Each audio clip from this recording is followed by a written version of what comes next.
Hi, everyone. It's Blair and Kat here. And today we're going to be talking about the Hochman Method, more popularly known as the writing revolution.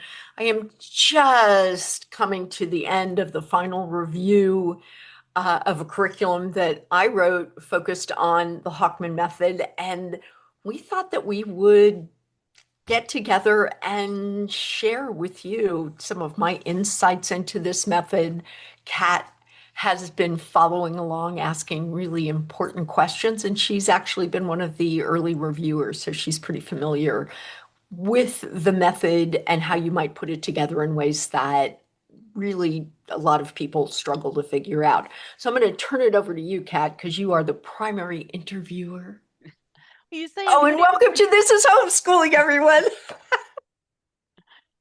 you say I'm pretty familiar with the method. I'm pretty familiar with what I've read of the writing revolution. I'm working my way through that book. And I have looked at a lot of writing revolution based materials that come up in the group, checking to make sure that they're secular and that sort of thing. But I've been, working through the curriculum that you're writing with my daughter and being able to implement it and really seeing the difference between this method of teaching and the other things that we've used in the past and with my other children and things like that. And it is profoundly different in the most amazing way. So I'm super excited to come on and ask you some questions and about the Hochman method today. I want to start by just diving right into the way the Hochman method focuses on thinking and optimizing and how students think in ways that optimize their writing. The term thinking for writing comes up. What does that look like, and how is that different than just teaching writing skills? So that's to me one of the most profound parts. Like as adults, if you were tasked to write something, you'd spend time thinking about it. You know that you need to think about something before you put pen to paper. And as you're writing, you're thinking about what you're writing. And a lot of adults think, well, how did I learn to do that? Now, I will say this, a lot of adults also feel they're not very good at writing because what does it mean to be good at writing? Nobody ever teaches you to be good at writing. And this is where the Hochman method, it's interesting because when you read the book, The Writing Revolution, it's all focused on these skills that learners are supposed to be working on, but that isn't really the heart of it. The heart of the Hochman method, that's what I've come to call it. It's people call it the writing revolution, but the writing revolution is based on the Hochman method. And the Hochman method is all about thinking about training kids or people using this method to think about the way they construct ideas in their head because the things you put down on paper, those are your ideas. And it's very systematic. There's this incorporation of skills through it, but more than anything, when it comes to the thinking of writing, is really about this systematic approach to how you put your ideas together and how you build your ideas and connect your ideas. And when you've got an organization of thinking in a way that is personal, is analytic, that focuses on the cause and effect. So there's critical thinking that goes into even fictional writing. It's really profound because what we're doing when kids do that, they are building cognitive structures and connections that then make getting their ideas, picking up my pencil, getting their ideas from here to here becomes simple because you've got the metacognitive skills to retrieve that information and just getting it on paper, that's the easy part once you have been trained in the thinking part. So that's really what the thinking for writing means. And it's really interesting. So in a first grade curriculum, I took classes through the Hochman Method. I'm really glad that I did because otherwise I would have expected first grade learners to be writing, to be doing the physical act of writing. Oh no, the Hochman Method, kindergarten, first and second grade, the teacher is the scribe, and you as the educator, I'm going to call the teacher. You do all the scribing. Why? Because you're helping your learner think in sentences, think in ideas, and putting those together. If you've ever talked to your 5-year-old and listened to what they have to say, or even your 10-year-old, and then looked at what they write, they are so much better at thinking in their ideas and building their ideas in their head than they are at writing them. And so what the Hochman Method is doing, it says, hey, the demand of the physical act of writing, there's a few cognitive skills in there that don't have anything to do with the synthesis and the connection of your ideas and the building of your ideas. So let's take the cognitive load for those off the table. And through the people who have been reviewing this curriculum and just through, as I've been building my understanding and writing this curriculum, I've come to understand what a big deal this is for learners when the focus is on what is your thinking, what are your ideas, and how can you present them? And then by the time they get to third grade and their handwriting skills for most learners are there. And if you have a learner who struggles with handwriting, who has fine motor delays in third grade, you're still going to be writing for them because it's not about the physical act of writing. It's about the presentation of your ideas. It's really incredibly, it's sophisticated. My husband said, "Are you enjoying this? I mean, you've put in a lot of time on this." It's intriguing on an intellectual, all of you intellectual academics that are thinking about this sort of thing, this method is profound and it is really an intriguing academic exercise and philosophy for how you can scaffold kids to be not just competent, but really excellent writers. The Hochman Method has been called revolutionary, the writing revolution. As you can tell, I agree. But especially for struggling writers. What makes this fundamentally different than traditional writing instruction, especially when it comes to those students who struggle with writing? Well, first of all, I've come to believe that a lot of the struggles that kids have is because nobody taught them. Like nobody taught them. Like I just naturally kind of fell into writing. I loved writing as a kid, but I went into the sciences, and I know a lot of people in the sciences that they're like, oh, writing, no, no, and it is because they're they're people who are totally brilliant. They're totally, but these are going to be people who are going to benefit from having some skills-based instruction. What does it mean? How many, this is something that, you'll hear, I'll just take one critique that you'll hear of people's writing. The transitions aren't good. What does that mean? How do you optimize for transitions between sentences and between paragraphs? So what the writing revolution does is it says, we're just going to focus on sentence level instruction. Because if you can't write a good sentence, why are you asking kids to write paragraphs? And so, one of the things that I have long heard is that you early elementary writers, and you hear this all the time in C as well, Kat, or you don't need to teach writing in the elementary years.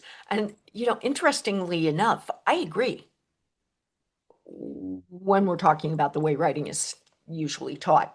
This emphasis on just get your ideas on a page is stressful for a lot of writers. That free writing, let's just write. Well, through the classes that I've taken and just the research that I've done, free writing doesn't translate to the sort of competent writing that especially a struggling writer is going to need. These are writers who really are going to benefit from explicit instruction. And I will tell you that I think every learner will benefit from explicit instruction. This is what this construct looks like. This is how you put it together. When you see but, this is what happens. When you see so, this is what that means. And so that sentence level focus takes a lot of the cognitive load, but a lot of the pressure. I just want you to nail this concept in one sentence. And so conceptually, even in middle school and high school, when you teach new concepts, new writing skills, you go back to sentence level instruction because it's just focused on the skill. I want you to think in terms of math. Now, there are some commonalities to the way the Hochman method is taught to math instruction. And if you think about it, math instruction is sequential, cumulative, skills-based. And so, when you're learning the quadratic equation, you focus on the quadratic equation. When you nail that, you can bring in the other pieces. And of course, you are using some of the skills that you already have mastered, hopefully, within that. And so it is this, but you're not saying, I want you to write a paragraph or a multi-paragraph essay, and I also want you to use this skill. What you say is, we're going to work on this skill. I'm talking about older writers here. We're going to work on this skill. And then when you have some mastery around that skill, we'll build it into bigger pieces. That is scaffolding before creativity, and it leads to systematic progression, and it really makes the invisible, the amorphous, I don't know how to write, visible.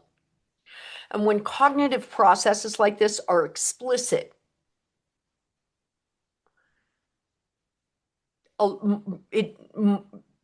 kids are able to say, oh, I know how to do this. I get this.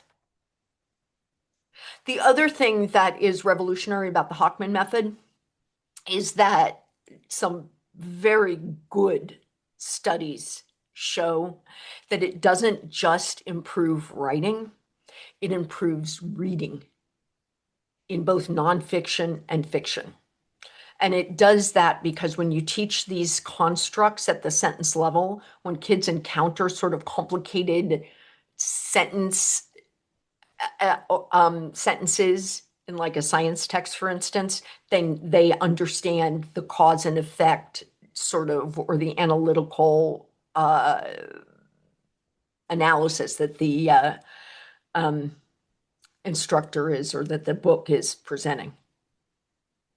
Now, I know that some people worry that focusing on sentence construction and the explicit formulas taught in the Hochman method will stifle creativity. How does the Hochman method actually liberate student voice rather than constrain it? Well, when you teaching kids the skills that you need in a piece of writing doesn't stifle creativity. This isn't an either or. I mean, this is like, here's the skills you need. Here's how to organize your thinking in a way that helps you present your thoughts. And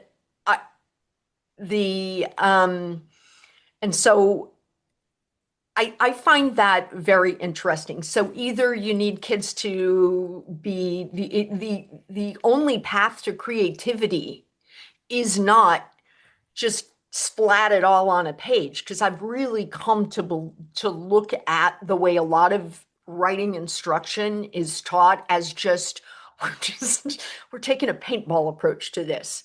Well, yes, you can get some very creative art, but that's like saying that somebody who is very thoughtful about their craft and is bringing specific skills in as a part of that craft, that they're not being creative. And nobody would say that. You certainly wouldn't say that about an artist and their technique. And so what you're really doing is you're teaching kids the techniques that lead to effective writing and good writing. And once you know that, you can get all those ideas. I mean, think about any good book. Think about books that you read. Now, I subscribe to Kindle Unlimited or whatever it's called.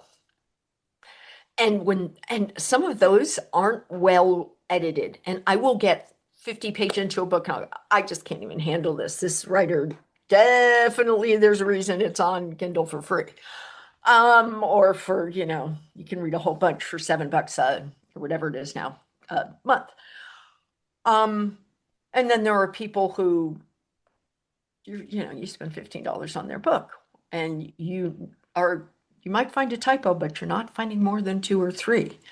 And the way they're constructing their ideas and the way they're putting things together, those are people that are really skilled at writing. And so what you're doing is when you use a method, the Hochman method, you are helping to build to improve the likelihood that your child will be a skilled writer. I mean, you and I have talked a lot about this, Kat, about the cognitive.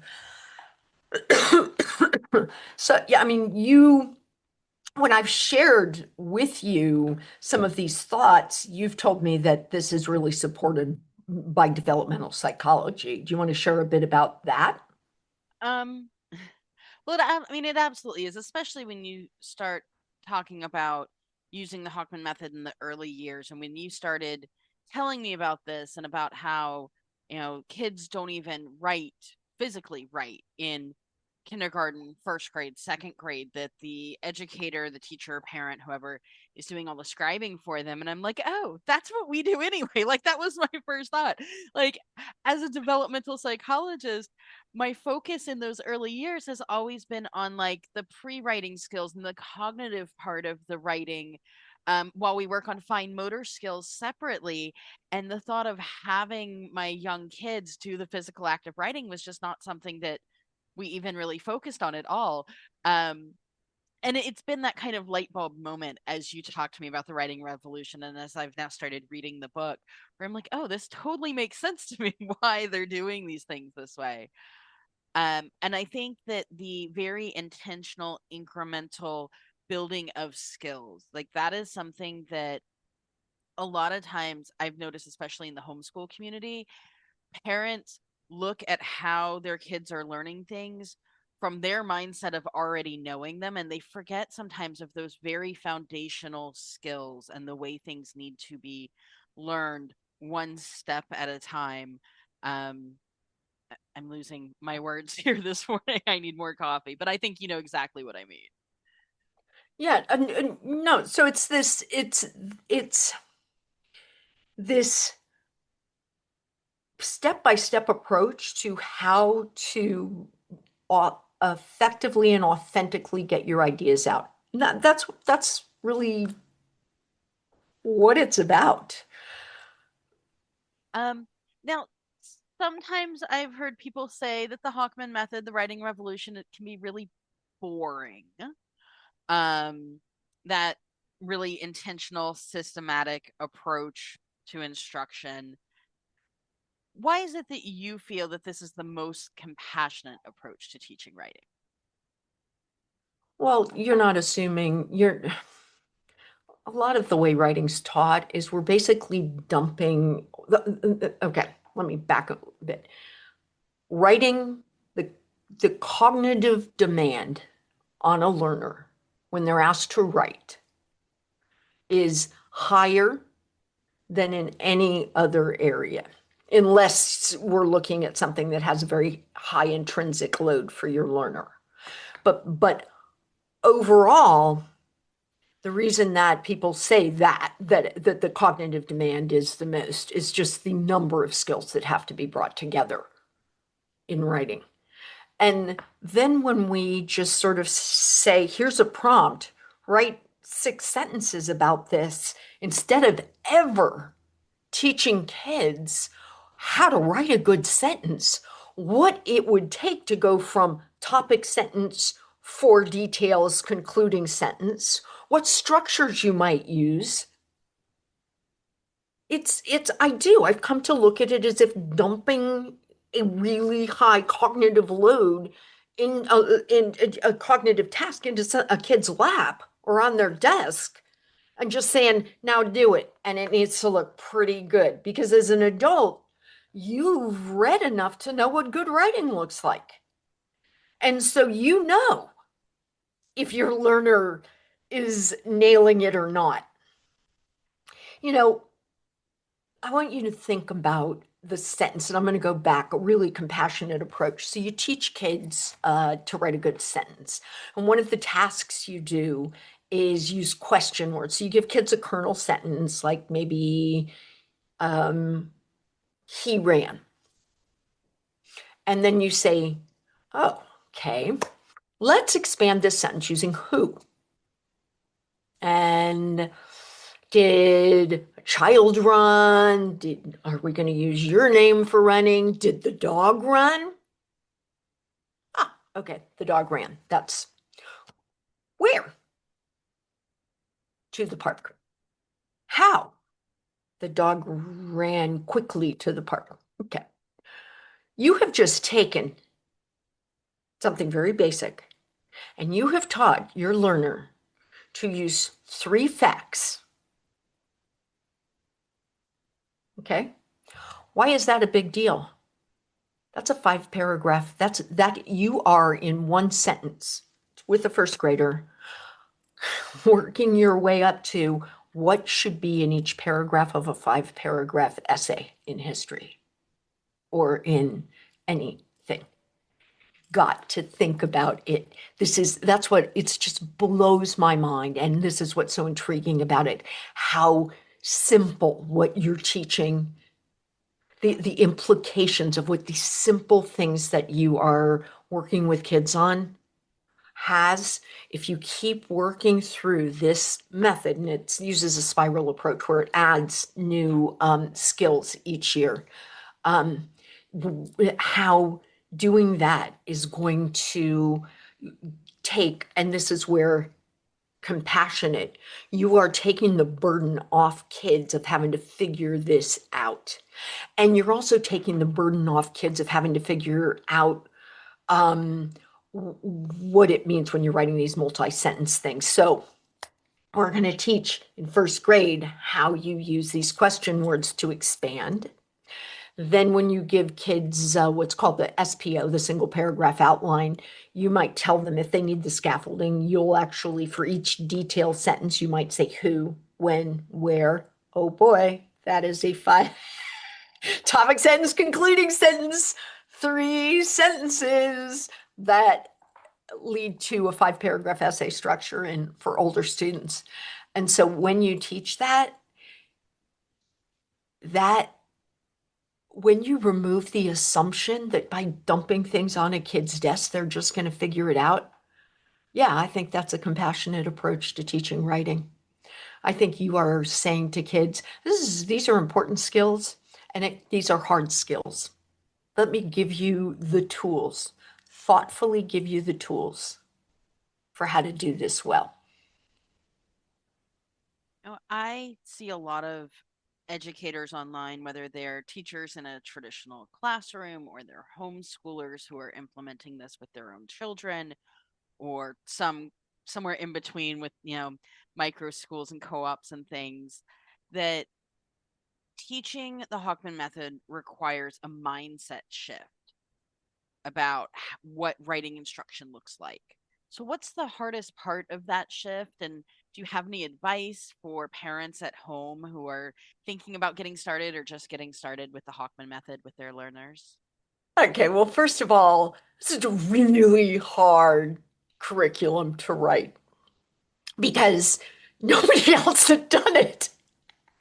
I'm writing this because nobody else had done it. Somebody came up to me and said, or it was an online situation where I was helping them figure some issues out with homeschooling. And they said, "Have you ever heard of the writing revolution?" And I said, "No." They said, "Oh, you should look into it. I think uh, it would really appeal to you." Buy the book, read through the book. Like, this is really great.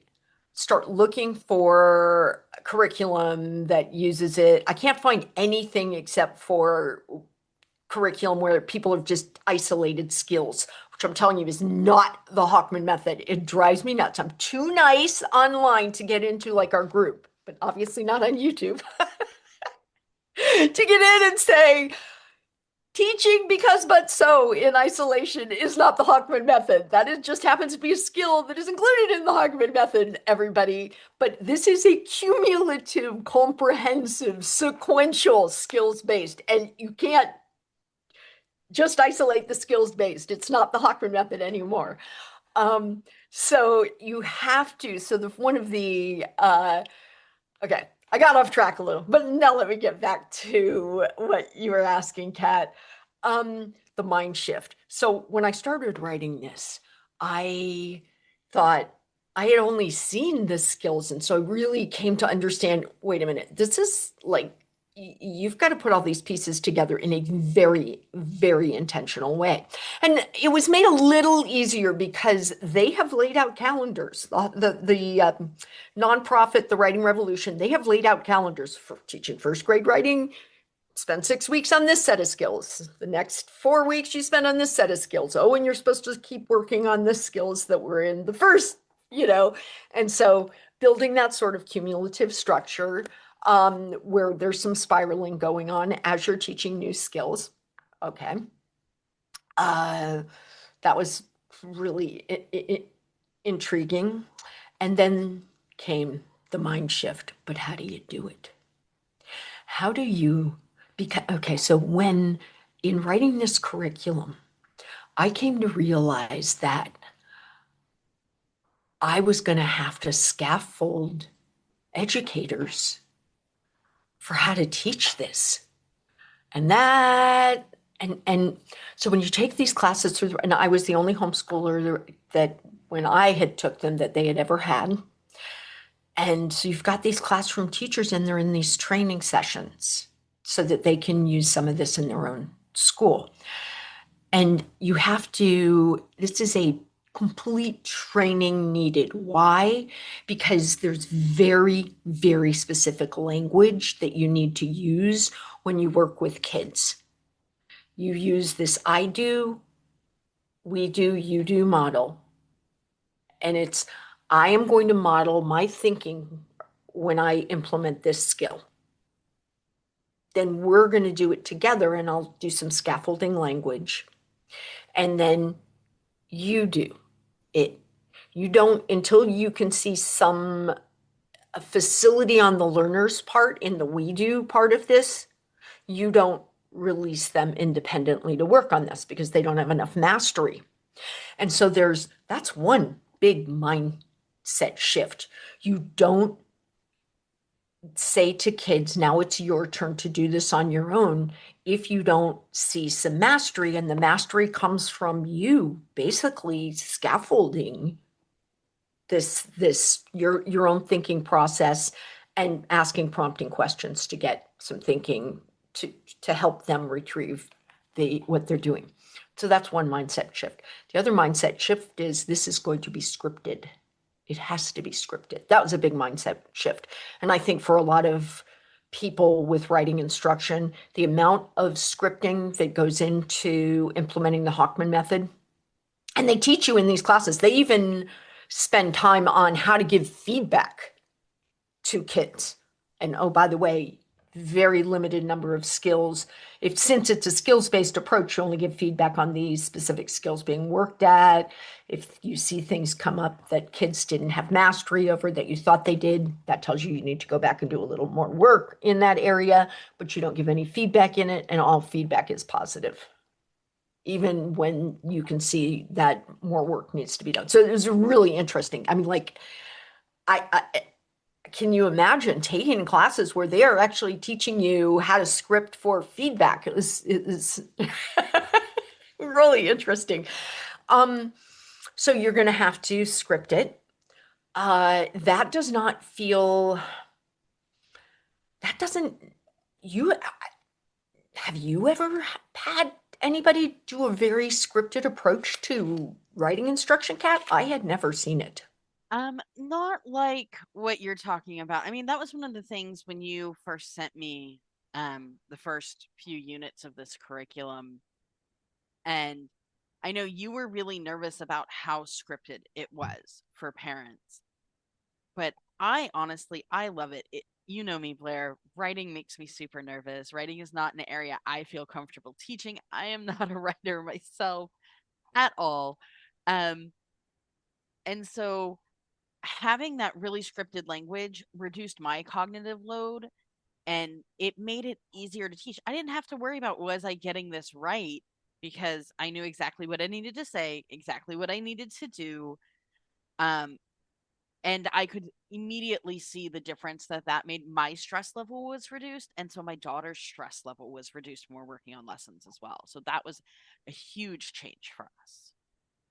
The other myths, yeah, that is so when Kat called me, everyone, and said it had reduced her cognitive load, I hadn't even anticipated that being a benefit to parents. So things that the other mindset shifts, you have to let go of the myth that I've already addressed today, which is just getting words down on the page is what you need for writing. And then you've got all of these sentences and words, and then you're going to help your child learn from this body of work. No, let go of that myth. Trust the process and start with the sentence. And anytime, no matter how old your learner is uh, go to sentences. If you've got to buy into the belief that if a learner can't write one good sentence, it's not reasonable to ask them to be writing multi-sentence bodies, pieces. It just isn't. Uh, that is a big shift. You've got to be patient with the progression. If your learner takes longer, so this is the curriculum is designed as 32 lessons for 5 days a week for 32 weeks, kind of thing. One day of every week is what I call book note days. So you just look at techniques authors use. The progression over the year is pretty amazing. You go from what is a noun, what is a verb, because first grade, to putting together single paragraph stories that have had revisions, that have had, anyway. So that is, it's big, but you have to be patient with the progression. And the other thing is that you intentionally work on think in terms of cognitive load. So if writing, yeah, kids in this program spend 15 to 20 minutes a day, 4 days a week working on writing for 32 weeks. And very intentional. How many sentences do they work on? Not 10. You do a sample sentence or two, you and the I do. There's we do, there's 1 to 2 sentences, and then there's 1 to 3 for learners. That's it. And but I want you to I mean, think about anything that you've done that with where you just focused on incrementally building in your skill level and that's something that you're good at. That actually is how real learning happens.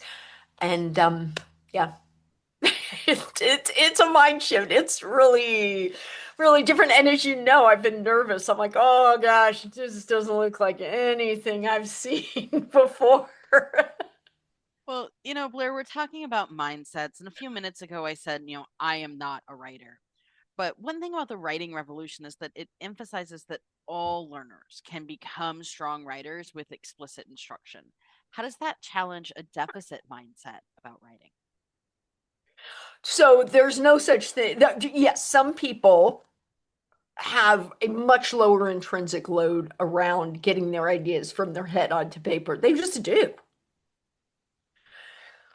But because writing's hard, we've all bought into this notion that some people are good writers and some people aren't. And Kat, I have consistently challenged you on this. I let it go for the interview, but everyone, just so you know, I have challenged Kat many times.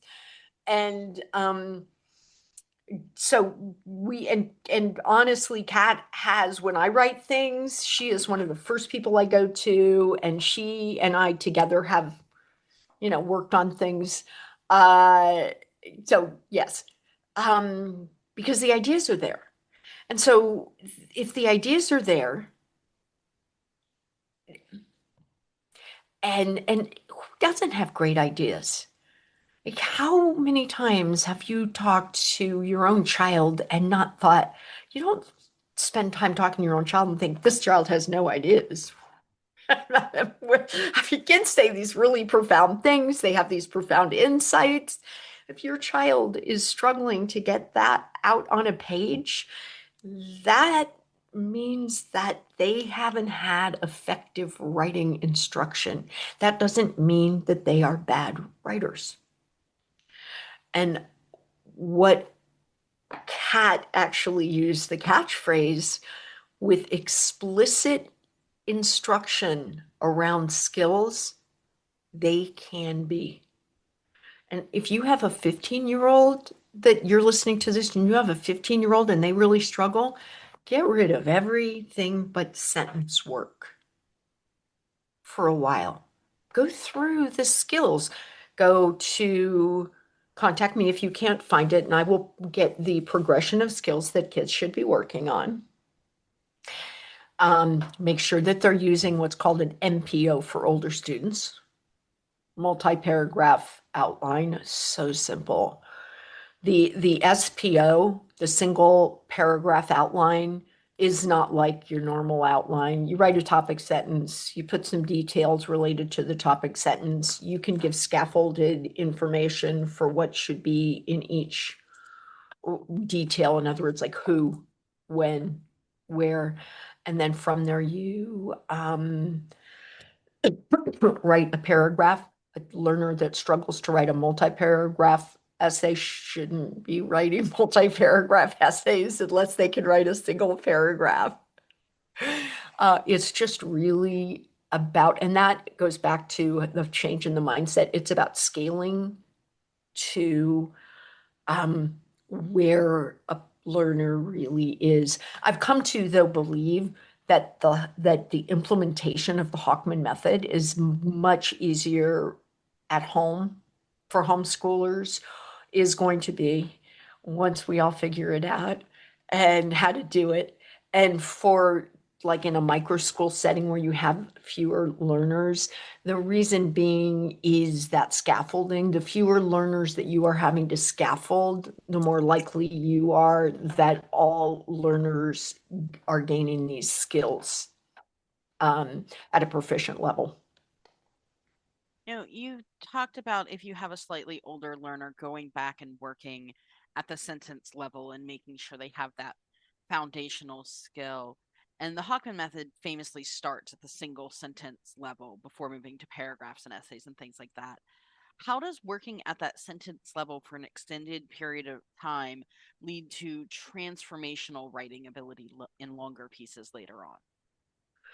Well, you work on the skills in a sentence, but that doesn't mean you, and then you, once you have figured out these constructs, you then put them into an SPO, and you're asked to use them. So, for example, write a topic sentence, and you're explicit. Write a topic sentence about the Aztec Empire that has, so you might say, um, I'm gonna, the the Aztec Empire came before the Incan Empire. And I could be wrong about this because, and then learners have to respond to the because part. How do they use because? Do they use because effectively? And that is the topic sentence. Okay, so you've helped them construct a topic sentence that uses the conjunction because. All right. What details do you need to support this topic sentence?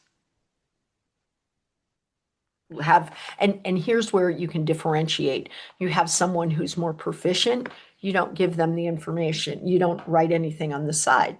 You have a learner who would struggle to figure out what details to include. You then this would go back and write who, what, why, or something, 3 question words, so that they would know there needs to be a sentence addressing each one of those in support of the topic sentence. And then for the concluding sentence. Now, actually, a shift in mindset came when I was taking these classes around the concluding sentence. I don't remember ever being taught not that by anyone anything other than your concluding sentence should restate your topic or what you've already written. No, no, no, no, no.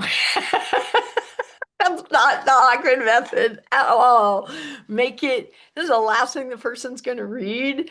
Make it catchy. Make it a call to action. Make it an exclamation. Play around with one of the 4 sentence types. Don't just make it a statement. What if you had a question? Or what if you ended with an exclamation? And so that's the other thing that within the instruction, because you're limiting like the skills that you're working on, you can play around with those skills. And we've had fun. I worked really hard. It's a first grade curriculum. I worked hard to build movement into over half of the weeks have at least one day where there's some movement that's built into it. You want to teach kids nouns, I spy. Simon says for verbs. So there's some of that multimodal approach that can be built in. I got a little off topic there, everybody. Sorry. So one of the core principles of the Hochman method is teaching grammar in the context of writing and not in isolation. What does that look like in practice, and why is it more effective than traditional grammar instruction? So I was really open to this because my son, one of his favorite things to do was diagram sentences. He loved it. He's so good at it. He can't punctuate. Like he's good at it now. But when he was like in second, fourth, and fifth grade, I started buying these like where to use commas books, which I'm not phenomenal at where to use. And I am so much better now. But that was always something I was like, it seems kind of like there isn't this super consistent. So as I was teaching it, I had to learn it alongside him. But how do learning these grammar skills in isolation from my own son, I knew didn't necessarily translate. And so I was very open to this. So with the Hochman method, you are taught these skills with the sentence, and you're taught the specific punctuation needed for that sort of sentence type. So for example, there's a comma before but, there's a comma before so. You teach kids that. You're not insisting in first grade. You talk about describing words, but you don't teach the term adjective or adverb. 6-year-olds know what a describing word is. So does it add to the cognitive load? Could you just focus on describing words, Or do they also need this new vocabulary term? And a strict adherence to the Hochman method says no. You don't actually start teaching those until third or fourth grade, depending on the learners. So the so the grammar, it's just it's talk about a mind shift. The way grammar is taught, you are only focusing on the grammar that is being used in those types of sentences. Don't focus on any of the rest. There are a few grammar terms, noun, verb, sentence, the four types of sentences, and the word conjunction. And transition. That's it. Those are all the grammar terms that your first grader is going to come away with. But your first grader is going to know how to add transitions. Your first grader is going to know where commas go. Your first grader is going to have, so you work with them throughout the lessons. You know, oh, what do we put at the, oh, and they know the name proper noun, the term proper noun. Um, hmm, why do I have an uppercase in the middle of this sentence? Oh, it's somebody's name. You do those, you actually within the lesson, and there's scripting for this, have that in there. Did I forget something? Oh, yeah, no period. So you have those kind of conversations within the context of their writing. And I I am positive that that sort of consistent reminding over the course of a year will lead to learners. And the research on the Hochman side is from the writing revolution is, yeah, you get kids that can really punctuate the sentences that they are writing. So you don't worry about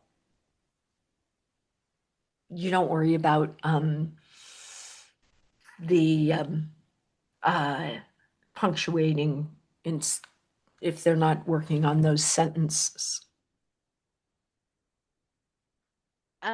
We've been talking a lot about the Hochman method for younger learners, and because you are working on this early elementary curriculum. Um, I have several times recently seen in our middle school, high school group where people have older learners who they've never really taught grammar. They figured their kids would just pick it up from reading and writing, and they've done very, like you said before, very much like the free writing, just get your thoughts on paper, and they've never given that implicit instruction. And now they're coming into the group and they're asking for advice on how to implement that. And a lot of people are saying, read the writing revolution. Do you have any advice specifically for parents who are starting out with this method with older learners, maybe in the middle school or high school level, of how they might want to teach grammar through writing with older students? Well, look at what your kids are writing and keep your grammar instruction. Actually, let me backtrack a bit because Kat and I just had this conversation because she'd approved a couple of posts. And the first thing I would tell you is you can only start from where you're at. So as parents and as our learner's primary educator, we tend to be very hard on ourselves in those situations. And you might as well just let that go because there's nothing you can do at this point. I would focus on sentences.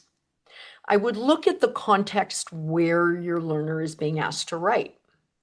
And if it is like really pare that down. You have a learner that um that is some of the subjects need to be written, and obviously there's a lot of jobs where you need to do writing, and so you want to make sure that they can, if they need to do writing in their job, they can do it, or if they're going to go to college, that they can do it.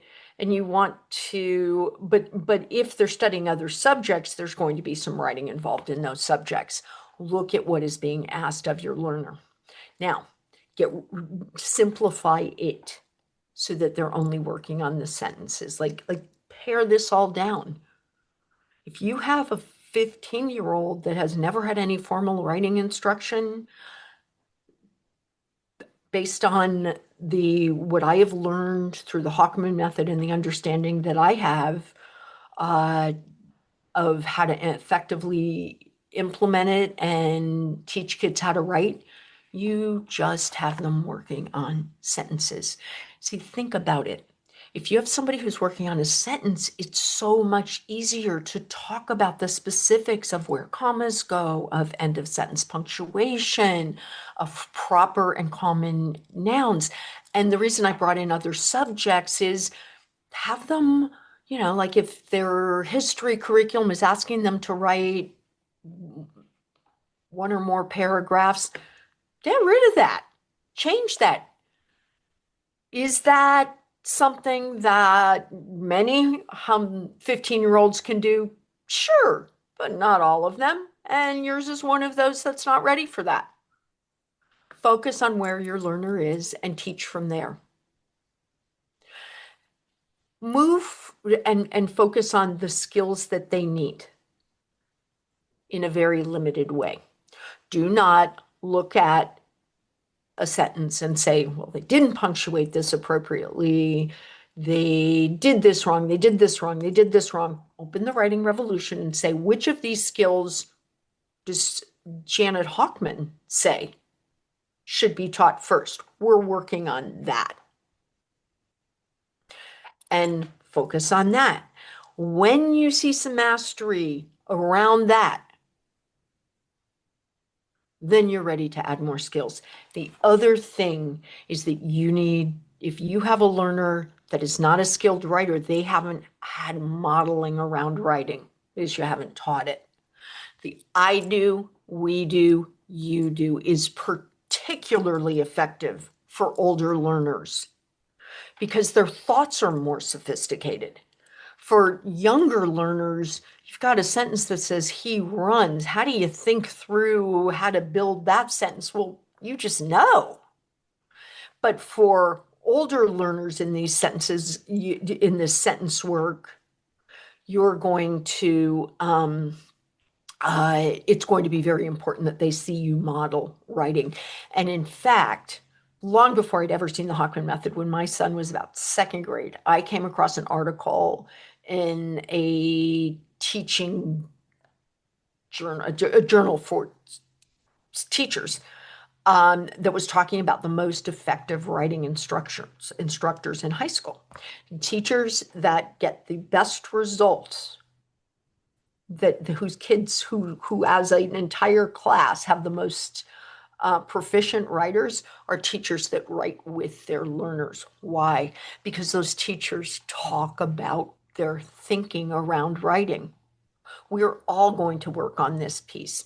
So then you've got the sentences and you're building on the skills. Pretty quickly with an older learner, you'll get into the SPO, single paragraph outline. Stay there until your learner is absolutely ready to go on. And by the way, sit with the single paragraph essay for a while. If you've got somebody that's not skilled doesn't have a sophisticated 15-year-old, doesn't have a 15-year-old level of how to organize their thinking across multiple sentences, you can use the SPO without writing paragraphs. And that is very important because you are explicitly teaching a learner. We come up with a topic. So the topic, I'll stick with the Aztec Empire, which obviously I could know more about if I was going to use it as an example. Topic, Aztec Empire. Topic, sentence. You scaffold them. The Aztec Empire was the best empire ever because, or was, whatever. Your learner then knows you've taught them what because, but it could be after the Aztec Empire, comma, and then they have to finish that. So there's all sorts of different things that you could work on. And then your learner knows, so they write one sentence that you have done some scaffolding to help them build a sentence that they can see is a pretty good sentence. then they know that they need 3 details, or it can even be 5 details. And then they write a concluding sentence. And with the concluding sentence, you can use the same sort of, you know, is it cheating to give your learner half of the sentence? No, that's called scaffolding. You're teaching them through their own writing process and thinking process what they want. And so that's scaffolded so that eventually they'll be able to do that without those sort of scaffolded prompts from you. Did I You did I mentioned miss anything there, Kat? not at all, but you mentioned the SPO, which is actually where I was going to head next. So that's a perfect transition. The single paragraph outline is a signature Hochman Method tool. But what makes it more cognitively powerful than traditional graphic organizers? And how does it teach students to think in paragraphs before they actually start writing paragraphs? Okay. The SPO is it's another mindset shift. You write the topic sentence. You have that sentence. So day one, you're writing, you've got the topic sentence. You have to have the topic sentence, not just the topic, but the topic sentence. Now, this topic sentence can be very, let me first say, so the Hochman method, you plan, you write, you revise, you edit. So this is the planning part. You've got the topic. The topic can be as the Aztec Empire. Your topic sentence can be the Aztec Empire was in Central America. Okay, was in Mexico, whatever. Okay, then and the reason you need that is because you then write 3 details. But you've written your topic sentence already. Now, the details are just things to help you remember what you're going to write. So you'd write 3 details, different details, just and not complete sentences. You can pull that out of your writing, and then you write the concluding sentence. Then the next time you come back to this, you then write topic sentence details. The 3 details I wrote now need to be 3 sentences. Concluding sentence. That means the writing isn't the hard part. And the planning wasn't hard because all you did was write a topic sentence and then put 3 things you knew about that topic sentence.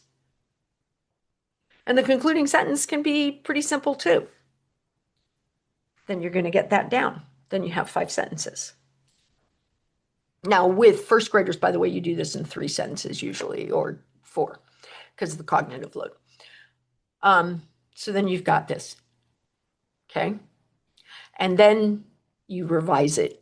You then go back and say, do I want to add any conjunctions? Would any of these sentences be better if I added if I used one of my question word prompts to add more detail? Who, what, when, where, why, and how. And you've been teaching kids how to do that. Do I want to change up the sentence type in either the topic or the concluding sentence so that everything isn't a statement? Is there any tired vocabulary in here? And you do that in the revision process. Then once you've revised, you go and edit for capitalization. I call it CPS, capitalization, punctuation, spelling. But you don't do the editing until you've done the revision, because what if you just take some sentences, change things? So why bother already doing the editing? And so you teach kids this very sequential method for getting ideas on the page. And did I go to where? Yeah, you did. But you also brought up revision. And I know that revision is really different in the Hochman method. And you were talking about some of like the specifics of that. Can you talk a little bit about how the Hochman method teaches revision not only to students but helps parents to teach revision in a really systematic way? Oh, yeah. And that's the thing. It's very systematic. Actually, I was just reviewing so first thing to know is your kids have been using this all along. It just wasn't called revision. I mean, what does it mean if you've got a sentence that he ran and then you use question words to expand that sentence? Well, you revise that sentence, but you don't call it revision till you get all the way down to toward the end of the year. And so you then bring in the revision that those skills to help learners revise what they've written. But they've been learning these skills. Like these skills are so explicit. We're going, when you say to your learner toward the end of a year of study, we're going to use question words when we revise. Your learner's not like, what? And this is what's so cool. As you, a part of the teaching process, you very explicitly will tell your learners. So you'll read a paragraph and then you will go over the SPO and say S1. You'll circle a word and say V period V, very vocabulary. So they might have used good. You want them to use a different word than good. You'll say S1, who? S2, why? S3, where? So as you are scaffolding for your learner to as they work on the revision process, you're giving them information about where they should be making those revisions. And then of course you then scaffold you to independence, toward independence on that. So it is very, just like everything else, it's very explicit.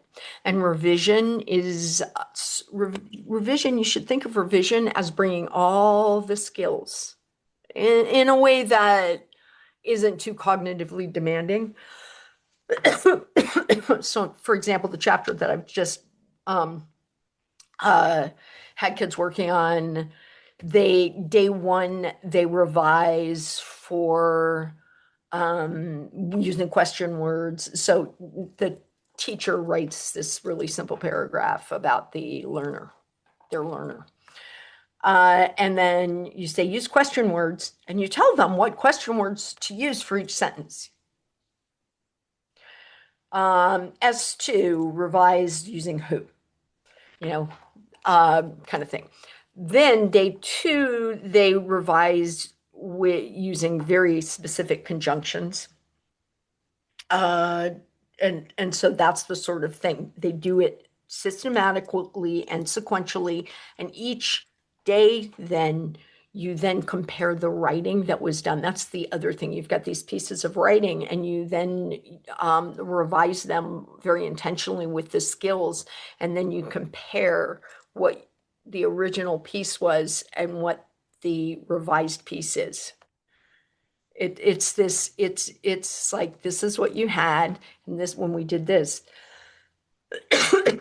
this is what we can, have as the end result. And then even though that you're doing most of the scribing, which means there's not going to be a lot of capitalization or spelling errors, you then go over and you look it all over sentence by sentence, because with the Hochman method, you're teaching the process. You're making this what you're doing is you're teaching kids to have this explicit process that they use when they write. I don't know if I'm the one doing the scribing. There's definitely going to be some spelling errors. Perfect. I tell parents, I'm like, if your learner can handle the cognitive load and they have been working on spelling, misspell a couple. Oh, I don't do it intentionally. I'm just not, that spelling is Spell not my check thing. does not making us better spellers. I believe that wholeheartedly. Well, Those and I couple of even still words that, handwrite most things. And no, spelling is just not, people say, oh, if you read a lot, you'll have a great vocabulary and you'll naturally be a good speller. No, I have a great vocabulary. I am not naturally a good speller. I'm a good speller, but I must have been sick. And there's a couple words I must have been absent on the days. Necessary and exercise. Do not. Yeah, I have no idea why I always misspell those two words. I mean, I don't always misspell them, but it takes a concentrated effort. They're not, I've never mastered them, unfortunately. Um, We've been talking about a lot, and I know that there are people in our group when the writing revolution comes up, they're like, I borrowed it from the library, I started it, and I just feel so overwhelmed at even trying to figure all of this out. And I felt the same way when you first sent me those first few units of the curriculum you're writing. I went, oh my goodness, this is a lot. Now that I've started implementing it and I have a better understanding, I feel the opposite. I mean, it's a lot, but I don't feel overwhelmed by it. I feel that it really, the implementation makes so much sense. It's such a logical progression. And Blair, you know me, something has to make sense. Like I need that logic to just fall into place. And I totally understand why something is happening and I can follow the routine. But for people who are feeling really overwhelmed by this, I know we've just thrown a whole lot more information at them. Do you have anything that you want to wrap up by helping them feel a little less overwhelmed, a little more open to giving the Hochman method a try? okay, it's completely overwhelming if you don't truly understand it. And I'm going to be honest, I was so surprised that nobody had written a curriculum around the Hochman method. There is now a first grade curriculum that will be coming out soon. I'm telling you that I haven't found anything. Um in a way that's good because I am a person who really likes to be intellectually stimulated. So it's a good project for me. Um my uh advice to you is to sit down and start penciling out the skills and how you're going to teach and the skills progression. Get the outline for the Hochman method that they put out for what skills you should be working on, and use that with the book. Um, you might be thinking, well, does she recommend we take the classes that she took? And they were pretty expensive classes, actually. They didn't give me as much help as I had hoped until I started writing it. And once I started writing it, I came to better understand it. Um, I'm not helping very much here. I know because it's kind of challenging. I understand why people are struggling. However, it's worth it. It is worth it. If I can figure it out, other people can figure it out too. Sit down and start thinking, well, if I wanted to teach this skill. Now, the one thing that you can find, or you can find over in Teachers Pay Teachers, you can find these skills-based lessons. And I want to caution you if you decide to only use that approach. Those can be good scaffolding for you for, so you don't have to write your own. But the Hochman method is cumulative and comprehensive. And so it isn't meant to have somebody just, we're going to use the Hochman method. We're going to start with because, but so. But wait a minute, that isn't actually the first skill that they have kids work on. The first skill that they have kids work on is what is a sentence? What are the different sentence types? And because if you don't really have a solid understanding about that, why are you looking at adding conjunctions to them? And so be very thoughtful as you start trying to implement it, that you do it in a sequential way. And do, I do, we do, you do. if you're going to implement this, be prepared to be writing with your learner at no matter how old they are or at what stage they are. And if you're looking at implementing this with a learner anywhere from kindergarten into fourth or third or fourth grade, if their fine motor skills aren't there, don't don't don't insist that they do the writing. Be willing to scribe for them. Like this is a. I guess now I finally figured out where I should have gone with that answer. We won't delete what I just said because I've wrestled with that. Like I understand where you're coming from. This is helping your learner organize their thinking and stay with that as an understanding as you're trying to figure this out. Stop worrying so much about whether your learner can write or not. Start thinking, how can I help them organize? Start with the premise of how can I help them organize their thoughts in a way that is packaged so that it would make sense if they wrote it. Oh, and then let's get some of that on the page. Write for your learner. Say, hey, I don't care if they're 15. What do you think about this? Oh, let me write that down for you, okay? What about this next? What about this? You do know this. And I know that that happens a lot for parents. They're like, well, I questioned them. I could tell they knew it, but then when they had to write it, they weren't able to get that down on a page. Help them with that. Start doing those so I know what I think would be a good topic sentence. I know what details I would include. What would you include?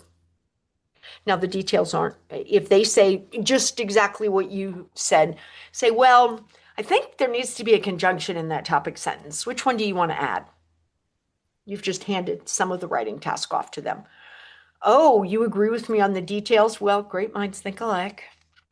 How would you make these details into sentences? Why don't I make the first one into a sentence and then you can make and then we'll work together. Make the first, say, when I see this detail, this is what I think. Though this detail's giving me information about what. So I'm going to write about what. Use an I do for that. The I do is you. Then for we do, start pulling information, start asking questions. What do you, is this a who, a what, a where, a why, a how? How would we package that if it's a how? And that's where you can go. And we will, it's not going to happen until this is out, probably November, December, which are quieter months for us. We will be getting a Facebook group going that for mostly users of the curriculum, but if somebody is struggling with writing revolution stuff, they can come in and ask me questions, no matter what the grade is. Kat's like, oh, she's just promising this again.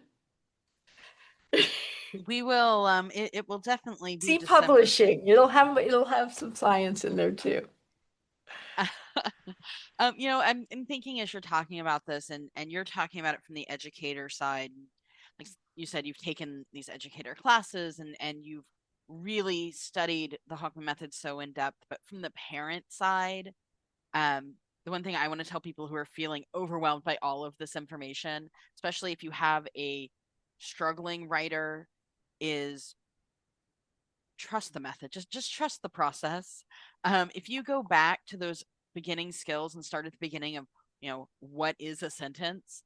I know some 15-year-olds are going to roll their eyes at you at first, but if you trust the process, 15-year-olds are old enough to see when that logic kind of kicks in and where it starts to make sense. And they're going to see an improvement in their writing as well. And they'll stop rolling their eyes at you at that point. Even if they roll their eyes, say, hey, writing instruction just got a lot easier. Yeah. Um, and because a lot of times I see people in C and in online groups talking about, oh, well, I've got this kid and they are back at they're 14 years old, but they're at an elementary level. And so I'm buying curriculum and I'm like ripping the cover off or blocking out the grade level. And when you're implementing things from the writing revolution, you can implement those early skills in a way that still respects their maturity level, and so you don't have as much of that resentment from older students who are learning foundational skills as you do sometimes when you're pulling an elementary curriculum for your ninth grader. Yeah. And and make sure your kids know, hey, writing's there's a lot. It's a very cognitive demanding um, skill set that you have to bring together. And we're just going to go through and nail this in the way, if we were working on math, um, we would not go to calculus first. We would start way before then. Um, I'll tell you what, yeah. though, Blair, when I am writing things now for C, I'm a lot more thoughtful about my use of because, but, and so than I have ever been in my entire life. That gets all the action for whatever reason in the writing revolution. But that is not one of the most important skills taught. And B, yeah, that's just one set of conjunctions. So it to me is interesting that that is the number one thing that is picked up because it is just one of I the think for many. I think me, it's the it's because easiest one to you and I had understand. so many conversations when you were writing those lessons. Oh yeah. And so when we got to those lessons, that immediately jumped out at me simply because you and I had had a lot of conversations about the lessons themselves. I know, I was so nervous. But it's Well, so I good. thank you. I think this wraps it up. Absolutely. Very long session. I will be speaking about this, and it won't take nearly this long, in November at the C conference. If you have any questions, or if you're like, Blair, I want you to talk about bleh in November, send it my way. Um, Absolutely. Put it in the comments. We read every single comment that comes in. So thank you, everybody, for coming and hanging out with us and talking. Like you said, Blair, this is really one of those things that us academic homeschoolers can kind of, we could go on for another hour. I love these academic conversations about how learning best happens and cognitive load and the cognitive theory behind learning, especially for different subjects. And so thank you so much for introducing me to the Hochman method and sending me down that rabbit hole. bye, everybody. Much love.